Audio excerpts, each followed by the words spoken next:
ہر معاملے میں مصلحت کو ڈھونڈتا تھا کہ نہیں جناب اینج نہیں اینج ہونا چاہیے، نہیں جناب ایسے نہیں ویسے ہو جانا چاہیے، یہ جناب یہ میرے ذہن کے مطابق ایسے ہونا چاہیے۔ بات یاد رکھیں، حضور کا دین کسی دنیا دار کے ذہن کے برابر نہیں ہو سکتا۔ کوئی بندہ یہ سوچے کہ میرا ذہن یہ کہتا ہے تو یہ ایسے نہیں مسئلہ ایسے ہو جائے، کہ میرے حضور دی شریعت کے پیچھے تو کوئی نہ ٹریا، پھر تو حضور دی شریعت کو اپنے پیچھے ٹورن کی کوشش کی تھی نا۔ تو بات یہ ہے کہ فلاح تب ہے کہ جب ہم اپنی ذاتی انائیں چھوڑ کر، اپنے ذاتی معاملات کو چھوڑ کر، اندر کے شیطان کو اکھاڑ کر باہر پھینک کر حضور کی شریعت کے پیچھے چلیں گے، انسان کی فلاح پھر ہو۔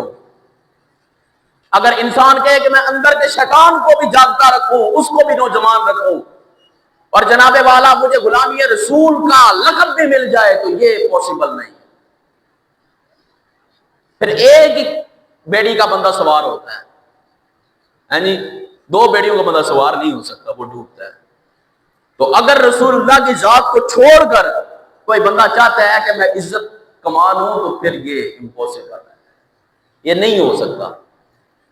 کیونکہ اس دنیا میں اللہ تعالیٰ نے جس شخصیت کو سب سے زیادہ شان عطا فرمائی ہے، وہ میرے اور آپ کے آقا مولا صلی اللہ علیہ وسلم۔ بس حضور کے علاوہ اللہ نے کسی کو اس مقام اور مرتبے نہیں عطا فرمائے، حتیٰ کہ اللہ نے جتنے نبی اس کائنات کے اندر بھیجے ہیں، ان کو بھی جو شانیں ملی ہیں وہ بھی خیرات مصطفیٰ ہے۔ مصطفیٰ کی خیرات کا صدقہ ان کو شانیں ملی ہیں۔ ذاتی حیثیت سے اگر رب نے اپنے محبوب کو نہ بھیجنا ہوتا تو اللہ کسی نبی کا وجود ہی نہ قائم کرتا۔ یہ جتنی آپ کو دنیا کے معاملات نظر آ رہے ہیں، یہ جتنی اللہ تعالیٰ کی شانیں عطا فرمائی ہیں اللہ نے انسان کو، یہ ساری حضور علیہ السلام کا صدقہ تھا۔